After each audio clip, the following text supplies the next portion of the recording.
Bismillahirrahmanirrahim. My name is Professor Muhammad Khalid. We are solving problem HRK Physics. आज question number 127 है। आइए इसकी statement पढ़ते हैं। In a circus act a 60 kg clown is shot from a cannon with initial velocity of 16 meter per second at some unknown angle above the horizontal. A short time later, the clown lands in a net that is 3.9 meter vertically above the clown's initial position. Disregard air resistance, air drag. What is the kinetic energy of the clown as he lands in the net? बड़ा simple सा problem है कि एक मस्खरा एक level से उसको cannon के ज़रिए अपवर्ड शॉट किया गया, ऐसे अपवर्ड शॉट किया गया है और वो एक नेट में जाके फॉल करता है। नेट में ये नेट लगा हुआ है जिस पे उसको चोट वगैरह नहीं लगती। तो ये नेट की जो वर्टिकल डिस्प्लेसमेंट है, यहाँ से ये नेट का जो वर्टिकल डिस्प्लेसमेंट है अबव द हॉरिजॉन्टल, ये गिवन है 3.9 मीटर है। और इसकी जो इनिशियल वेलोसिटी से ये शॉट किया गया है, ये इनिशियल वेलोसिटी गिवन है 16 मीटर पर सेकेंड। और इस एंगल का हमें नहीं पता कि उसका एंगल क्या, अननोन है, ठीक है। और उसका जो मैस है, मैस जो एम है वो गिवन है 60 kg। यहाँ से उसको थ्रो किया गया है कैनन से क्लाउन को।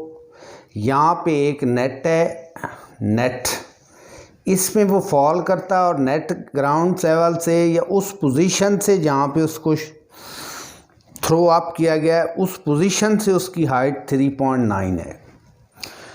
तो जब वो ये इस नेट में फॉल करता है तो इसकी काइनेटिक एनर्जी यहाँ पे क्या आएगी, हमने फाइंड आउट करना है।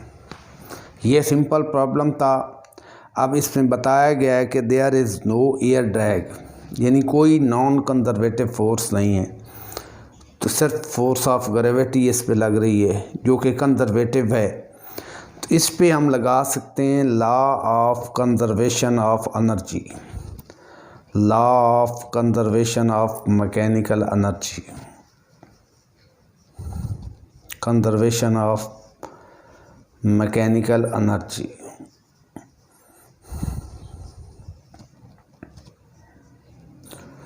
बड़ा सिंपल लॉ है। There is no change in mechanical energy of the system. अगर उस पर सिर्फ कंजर्वेटिव फोर्स एक्ट कर रही हैं, डेल्टा ई जो है वो 0 है। इसका मतलब है कि E I initial total mechanical energy is equal to final total mechanical energy.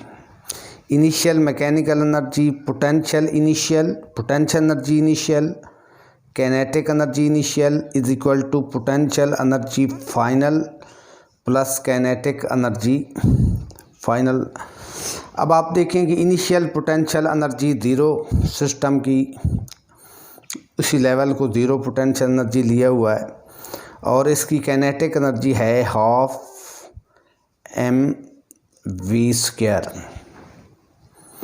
आगे is equal to u f. जब इस पॉइंट पे इसको ओ कह लें, इसको ए कह लें, ओ ए के दरमियान हम जो है वो पॉइंट्स ओ और ए के दरमियान हम ये लॉ ऑफ कंजर्वेशन लगा रहे हैं, ओ एंड ए,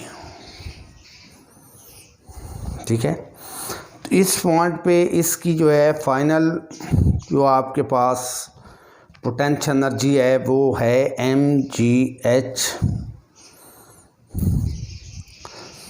mgh और kf हमने फाइंड आउट करनी है कि इस पॉइंट पे, पॉइंट ए पे फाइनल जो है वो काइनेटिक एनर्जी क्या है, ये हमने फाइंड आउट करनी है। ये हमारा सब्जेक्ट है।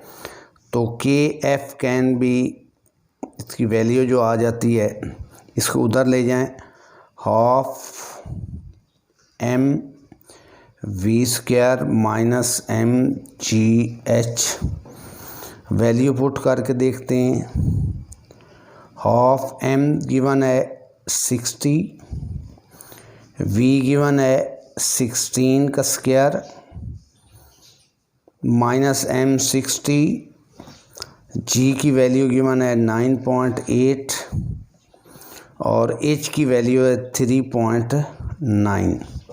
अब सारे इस सिस्टम को जब आप कैलकुलेटर से सॉल्व करते हो तो final kinetic energy at point A जब वो नेट में फॉल करता है तो हमारे पास आ रही है 5386.8 जूल, जो राउंड ऑफ करने के बाद अप्रॉक्सीमेटली 5.4 किलो जूल आ जाती है। तो ये प्रॉब्लम था, बड़ा सिंपल था, law of conservation of mechanical energy apply हो रहा था। Thank you very much.